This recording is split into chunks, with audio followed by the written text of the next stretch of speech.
Effort. I think it started with Mitch Berger's kickoffs and field position. When the team's got to go 80 yards, it's very difficult. Special teams play, I think we are at our best, really good fight, good battle. We played excellent run defense, and we got some pressure on the quarterback. I think anytime you hold a team to 14 points, you're playing pretty good defense. It's also a combination of what you do with your offense. We made some big plays, had some tough penalties and some tough situations, but I don't think our guys ever lost their poise. And that can be very discouraging. I think when you make a big play and you get a penalty, a flag goes down, and ones that I think people will be debating by Wednesday or Thursday, I think it makes it difficult. But our guys held on to their poise and kept on playing. A good win for us, it really was. I think the crowd was into it. This was clearly, I think, the most dominant Viking crowd in a Packer-Viking game. You know, I mean, we all understand that in the past there might be 62 or 63,000, but many times it had to be 15, 20, 25,000 Packer fans in here cheering for the crowd and trying to do the best they can for the ball club. This time we had a little bit more control, and I think that's kind of where we've evolved to as far as our fans really holding on to the tickets, wanting to get in the house and see the game being played. We feel really good about it. Clearly a situation where we got to start getting our treatments tonight. We knew that we had a 4 out of 5 game schedule, October and November. That was going to be very difficult, and now we're faced with back-to-back Sunday, Thursday, which is also going to be difficult. It's nothing new. We're not surprised by it. And health-wise, we might have a guy like Stalin, could be back, Dwayne Butler, a couple of guys that were close to being ready. They might be ready in a couple of days. We're going to have to get our bodies healed up, get out in the community tomorrow, do a great job on Thanksgiving. We're all very fortunate. In fact, we're the luckiest guys in the world. And then from there, get ready to hit the road and play a very good Dallas team down in Texas. Any questions? You talked about game lost that a little bit. The best 2 games of the year, both against the Packers and especially. Well, as we said before, I mean, we have to use our system the way we want to. We have great passion for our system. Great passion for our system, and we have great passion for the players that we have. And so there are some games where, you know, we will allow people to double Randy and do some things with Randy, and we don't work to get him open because he will take what we want him to take, and then we can get the ball to some other players. And there are other games when you set out to make sure that he gets his singled up. And this was a game. The big games, you have to do that. That's clear.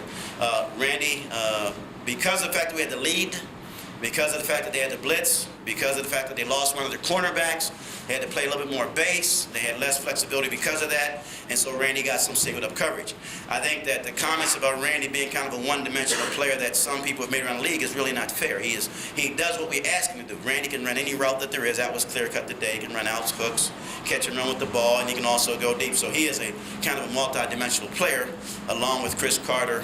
It gives us quite a tandem working together on the same side. Of course, Jake normally works on the opposite side. What was that question? Excuse me? How do you think McDonald played in your nickel?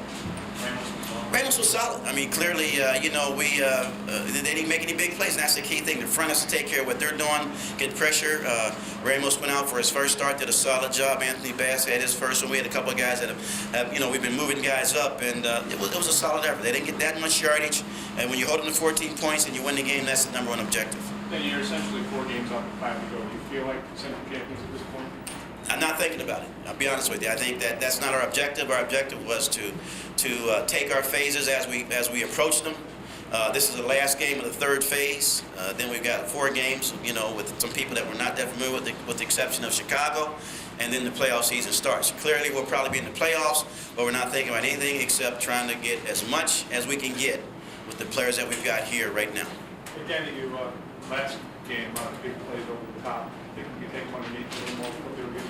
Well, we made some big plays, but they got called back.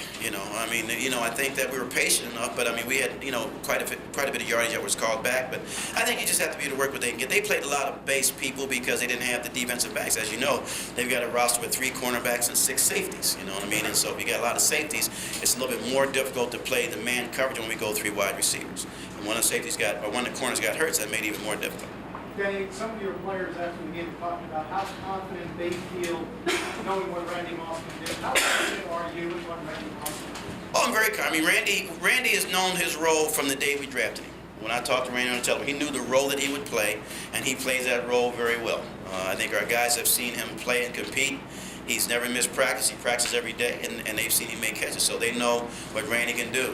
We hope we know what all our guys can do, to be honest with you. We hope we don't have surprises, and I think that's just part of our game. Second week in a row, Jimmy Hitchcock comes up with a big win. Jimmy's very smart, analyzes things very quickly, picked what he thought was an opportunity to make a drive on the ball. He was confident that that was a play that was going to be run during that situation under those circumstances, so he had a great jump on the ball. And that comes from studying and studying and studying and working hard in practice and getting a good feel for the opponent. You have beaten these guys decisively twice, and they were the defending champions. I understand you've been to games, but how important is it to you and your guys to establish that over these people? All we like is the fact that we're 10-1. I'll be honest with you. We're not thinking about those other things. We got one agenda. Our agenda is to beat the team that you play next. Now, clearly, this is a rival. This was rival weekend. I mean, there's no doubt about that. I mean, all the great rivals: USC, UCLA, Iowa, Minnesota, Michigan, Ohio State. I mean, Florida State. I think.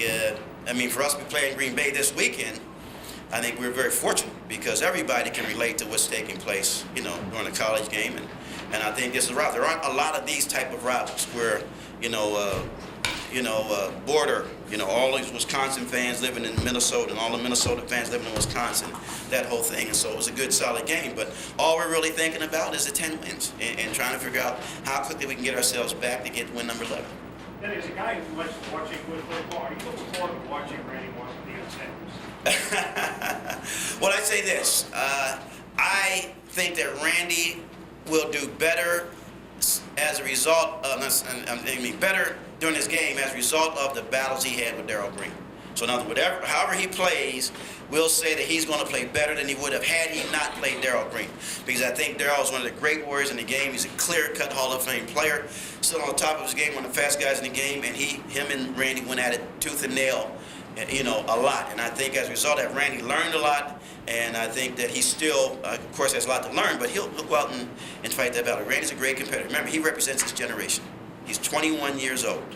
You know what I'm saying? He represents his generation, and he comes. We don't get a lot of guys like it. We get a lot of guys like this in basketball.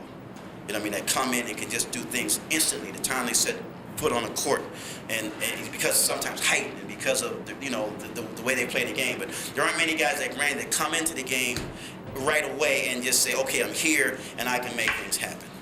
Denny, one of the things on offense is that if things aren't quite working, it seems they have patience to just hang in there and begin today, right? Right, that's the poise I think that Randall Cunningham and confidence and calmness that Randall Cunningham brings to him. He had to scramble today, and he did. He had to make some plays. He made some plays, made some excellent throws, and I think that's the poise that you have to have. You can't get yourself too excited. And, clearly, Randall was a gift to us. Let's face it. We're talking about a guy that had been out of the game and left the game and probably vowed he'd never played a game of football again. And all of a sudden, he sees that the game is a great game, and he still has a great love for the game, and then he comes to the right team, which we think we are. We don't think there's another team in the league that would have been better for Randall Cunningham than us. That's the kind of talent we have in our program. So then we get this gift, and then we know how to utilize this gift, and he knows how to work with it, and all of a sudden, we got a guy that's on a torrid pace of the National Football League who's putting up MVP-type numbers, and the best number is 10-1. Any other injuries? No, I think we're right. Jake Reed had some cramping. Orlando Thomas had some cramping. It doesn't appear that anybody else had a serious injury.